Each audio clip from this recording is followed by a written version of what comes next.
Assalamualaikum warahmatullahi wabarakatuh. Alhamdulillahirabbil alamin. Assalatu wassalamu ala asrofil anbiya'i wal mursalin wa ala alihi wa ashabihi ajmain. Amma ba'du.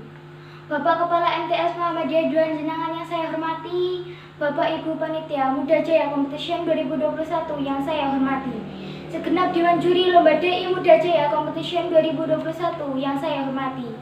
Marilah kita panjatkan puji dan syukur kehadirat Allah Subhanahu wa Ta'ala yang telah melimpahkan rahmatnya kepada kita semua.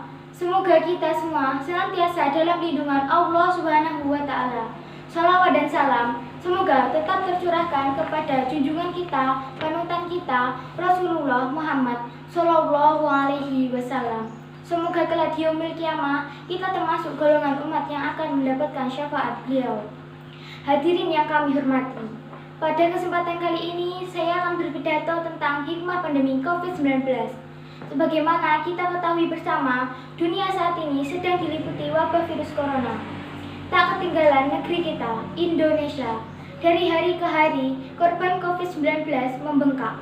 Korban penderita dan meninggal dunia tidak memandang dari kalangan mampu atau miskin, kalangan cendekiawan atau biasa, pejabat atau rakyat biasa, dokter dan perawat pun juga kalangan agamawan.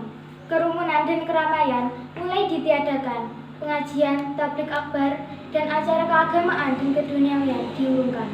Ada yang membandel atau ngeyel, masih menyelenggarakan pesta pernikahan yang mengumpulkan orang banyak, terpaksa dibubarkan paksa oleh aparat kepolisian. Warga yang mudik atau pulang kampung atau dari berpergian ke luar kota dilarang beranjak dari tempatnya. Semua itu untuk mencegah dan menghindari penyebaran dan penularan virus corona kepada keluarga, masyarakat, dan kampungnya. Anak sekolah belajar dari rumah, UNBK ditiadakan, kuliah tatap muka ditiadakan, wisuda pun ditunda. Kantor pemerintah dan swasta telah merumahkan pegawai dan karyawannya. Mereka disuruh bekerja dari rumah, belajar dari rumah, bukan libur atau liburan. Rumah ibadah, rumah penduduk, kantor, sekolah, terminal, bandara, pelabuhan disemprot disinfektan. Banyak orang memakai masker, cuci tangan dengan sabun, dan dibilas dengan cairan hand sanitizer menjadi wajib bagi semua orang. Jika dilihat, banyak sekali hikmah yang ada di dalam kehidupan kita. Hikmah inilah yang nantinya perlu kita ambil sebagai pelajaran untuk memperbaiki hubungan kita kepada Allah Subhanahu wa Ta'ala. Bagi umat yang beriman dan mempercayai adanya qada dan qadar, kita harus mencari tahu hikmah atas segala apa yang sudah Allah takdirkan dan melihatnya dengan kacamata keimanan yang kita miliki. Allah Subhanahu wa Ta'ala telah berfirman dalam surah Al-Baqarah ayat 269 yang berbunyi, A'udzu billahi minasyaitonir rajim. Bismillahirrahmanirrahim. Yu'til hikmata man yasha'u wa man yu'tal hikmata faqad fil khairan katsira wa ma yadhakkaru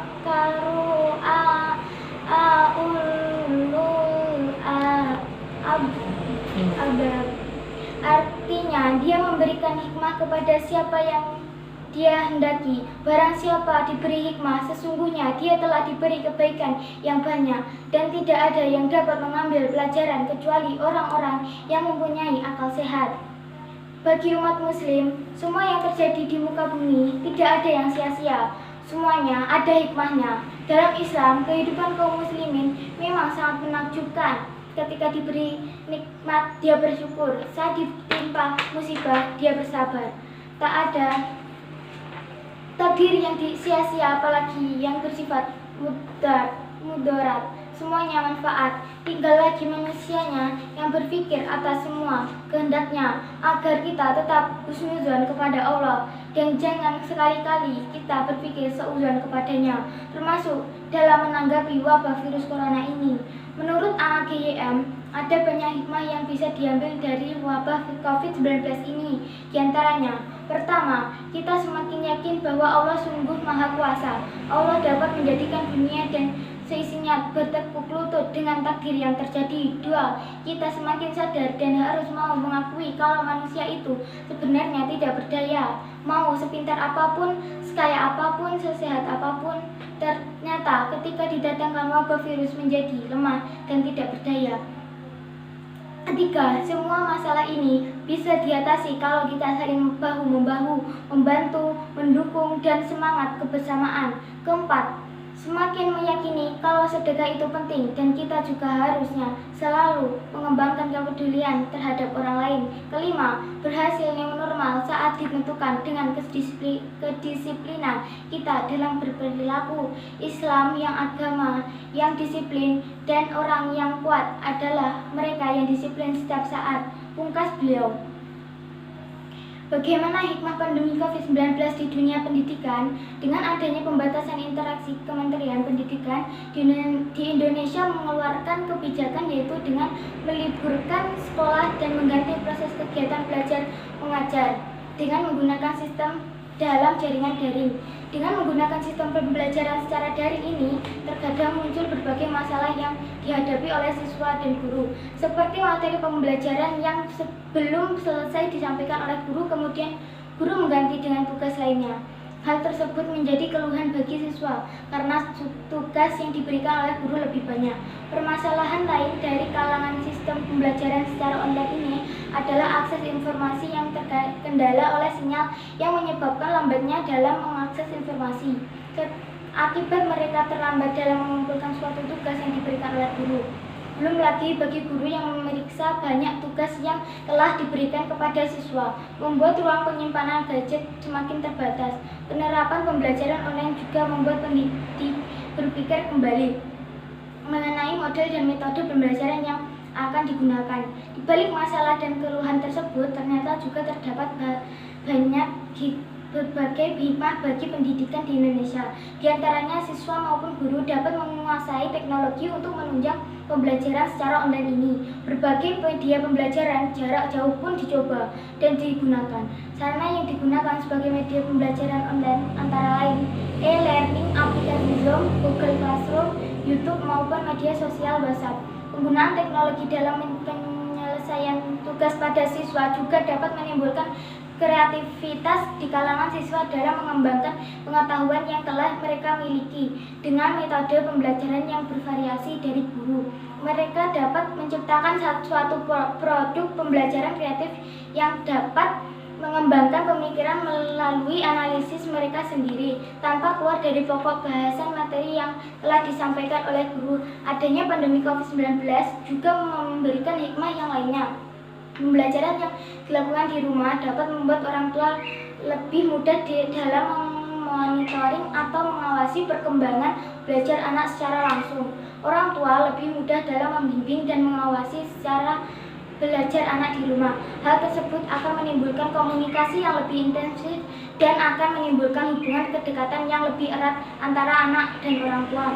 Masih menurut Mendikbud, hikmah yang bisa dipetik dari wabah ini adalah bisa membangunkan kesadaran bagi orang tua bahwa tugas guru itu sangat sulit. Pendidikan yang efektif membutuhkan kolaborasi yang apik dari tiga hal ini, guru, siswa, dan orang tua. Tanpa kolaborasi itu, pendidikan yang efektif tidak mungkin terjadi. Hikmah lain yang bisa dipetik adalah pandemi ini memaksa semua pihak, termasuk insan pendidikan, untuk keluar dari zona nyaman dan kemudian melakukan adaptasi dan berinovasi untuk menciptakan kerja baru. Namun, diakui berbagai tantangan muncul, seperti anak mengalami kebosanan karena harus terus berada di rumah, dijauhkan dari teman-temannya, dan kurang gerak karena tidak ada aktivitas di luar rumah. Akibatnya mood belajar anak kerap menurun. Solusinya, selain merangsang anak-anak membuat prakarya dari berbagai bahan yang ada di rumah, juga menyiapkan berbagai permainan edukatif seperti Scrabble, Lego, bahkan mengajak anak membuat komik. Semoga pidato ini sebagai pelecut kami pribadi dan membawa manfaat bagi kita semua. Mohon maaf atas segala kekurangan dan kesalahan. Akhirul kalam. Wassalamualaikum warahmatullahi wabarakatuh.